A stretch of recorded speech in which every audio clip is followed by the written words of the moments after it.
Masih bersama kami di Presisi Petang, pemirsa, bagaimana pantauan lalu lintas sore hari ini? Kita segera bergabung dengan Bribtu Susi, anggota NTMC Korlantas Polri yang saat ini berada di Cawang Penas, Jakarta Timur. Bribtu Susi, silahkan dengan laporannya.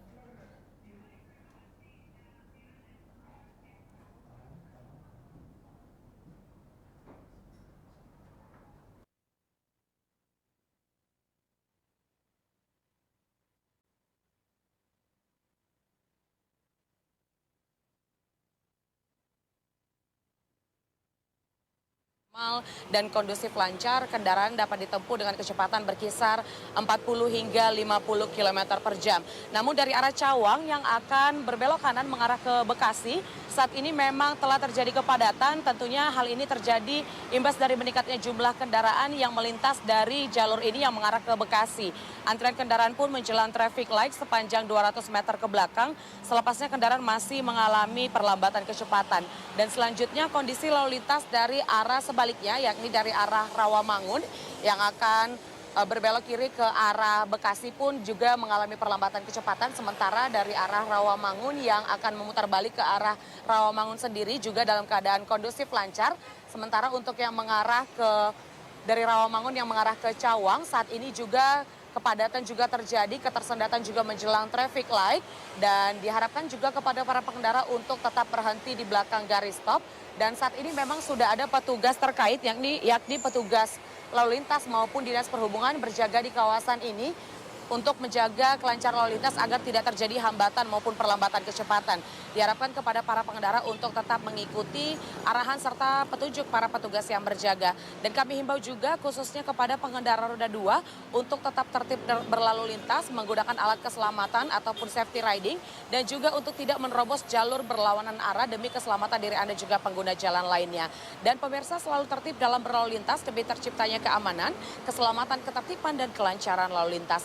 Dan apabila Anda yang mendapatkan informasi mengenai kondisi arus lalu lintas terkini, kami siap melayani Anda dengan cara menghubungi call center kami di 1500669 dan SMS Center di 9119. Stop pelanggaran, stop kecelakaan, keselamatan untuk kemanusiaan, Indonesia tertib, salam presisi. Demikian informasi lalu lintas yang dapat kami sampaikan langsung dari kawasan Cawang Penas, Jakarta Timur. Selamat sore, kembali ke Ibda Almira. Baik, terima kasih Bribtu Susi atas laporannya. Selamat kembali bertugas.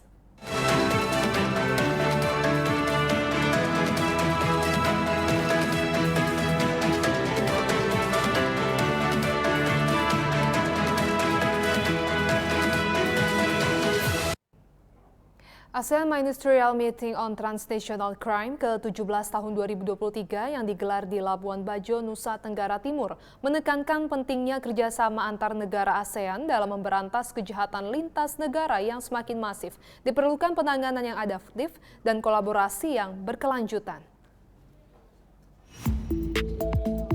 Forum AMMTC ke-17 yang berlangsung pada 21 hingga 23 Agustus menjadi forum strategis untuk berbagi pandangan dalam menentukan strategi, kebijakan, dan upaya nyata penanggulangan kejahatan lintas negara di kawasan ASEAN. Selaku Ketua AMMTC ke-17 tahun 2023, Kapolri Jenderal Polisi Listio Sigit Prabowo mendorong pentingnya kekuatan AMMTC ke-17 melalui kerjasama yang lebih erat dengan kepolisian negara-negara di Asia Tenggara terkait pemberantasan kejahatan lintas negara. 10 isu utama kejahatan lintas negara yang dibahas pada forum AMMTC ke-17 di Labuan Bajo, yaitu kejahatan terorisme, kejahatan dunia maya, penyelundupan senjata, perdagangan satwa liar dan kayu ilegal, perdagangan obat-obatan terlarang, pencucian uang, kejahatan ekonomi internasional, pembajakan laut, penyelundupan manusia, dan tindak pidana perdagangan orang. Kerjasama dan kolaborasi antar negara ASEAN dalam menjaga keamanan di kawasan akan berdampak positif bagi kemajuan ekonomi di tengah situasi global yang tidak kondusif. Dari Labuan Bajo, Tim Liputan Polri TV. Terkait forum AMMTC ke-17 yang digelar di Labuan Bajo, Nusa Tenggara Timur yang membahas salah satu isu yaitu kejahatan lintas negara. Bagaimana sinergi penanganan kejahatan lintas negara yang dilakukan Polri bersama kementerian terkait yaitu Kementerian Luar Negeri. Kita segera bergabung dengan Bapak Yuda Nugraha, Direktur Perlindungan WNI Kementerian Luar Negeri untuk membahas topik ini. Selamat sore, Pak Yuda. Selamat sore, Bu Almira. Apa kabar, Pak? Alhamdulillah sehat. Baik, Bapak. Sisi geografis Indonesia yang sangat strategis dan rentan dengan beragam tindak kejahatan lintas negara sejauh ini bagaimana pihak Kementerian Luar Negeri melihat sinergitas Kemenlu dan pihak terkait dalam penanganan kejahatan lintas negara? Ya, terima kasih Mbak Almira. Jadi kita pahami bahwa ketika kita melakukan penanganan kejahatan lintas batas, maka kita bicara country of destination, ya, country of transit, dan juga country of origin. Dan itu dilakukan baik dalam konteks bilateral, regional, maupun multilateral. Nah, oleh karena itu sinergitas sangat-sangat penting untuk dilakukan. Ya, ada 4 level yang perlu kita jaga sinergitas dan juga kerjasama yang baik. Pertama, di tingkat domestik. Ya, bagaimana stakeholder, pemangku kepentingan di dalam negeri maupun kementerian lembaga terkait, dalam hal ini Kemlu dan juga Polri sudah menjalin hubungan yang sangat erat dengan berbagai macam kasus penanganan tindak pidana kejahatan lintas negara. Kita sudah memiliki MOU 7 kementerian lembaga di mana Kemlu dan Polri juga ada di dalamnya. Kemudian kerjasama di tingkat bilateral. Selanjutnya kerjasama di tingkat regional dan terakhir kerjasama di tingkat multilateral. Nah, diplomasi multilayer ini yang perlu kita lakukan, ya baik di tingkat domestik maupun di tingkat internasional yang perlu kita lakukan untuk memastikan bahwa penanganan kejahatan lintas batas dilakukan secara sinergi dan komprehensif. Baik, sinergitas tadi juga dilakukan di berbagai level ya Pak, kemudian dari beragam praktiknya tindak kejahatan lintas negara, apa yang paling tinggi terjadi yang di Indonesia atau yang melibatkan Indonesia? Ya, dalam catatan Kementerian Luar Negeri, tahun lalu ada 35.000 kasus. Ya, 35.000 kasus yang menimpa warga negara kita di luar negeri.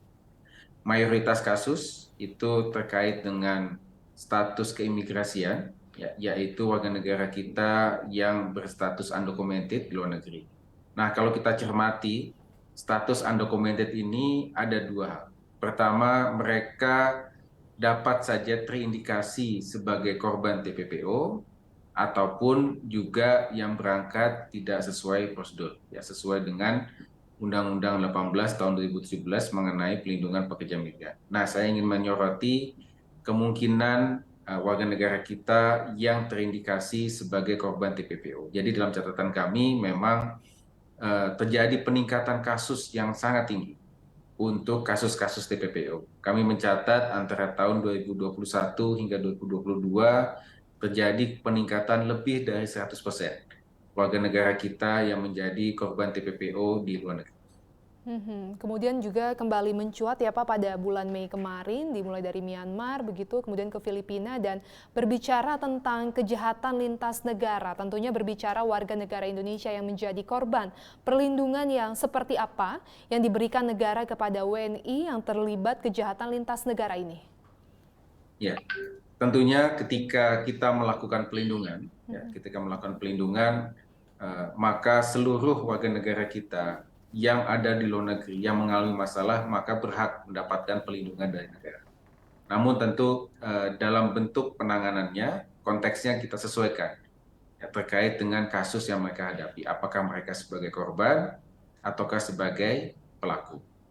Intinya adalah negara hadir untuk memastikan bahwa setiap warga negara kita mendapatkan hak-haknya secara adil, sesuai dengan hukum negara setempat dan hukum kebiasaan internasional.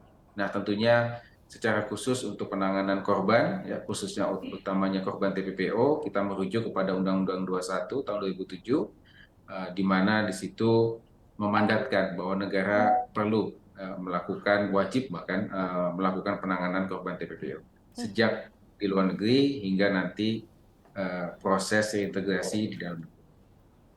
Berarti perlindungan sosial, hak-hak perlindungan sosial dan juga hak-hak hukum sudah pasti dijamin ya Pak?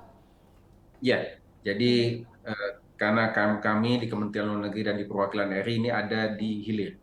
Ketika kasus itu melibatkan warga negara kita yang menjadi korban TPPO, maka peran perwakilan RI yang pertama adalah memberikan respon cepat terhadap si korban.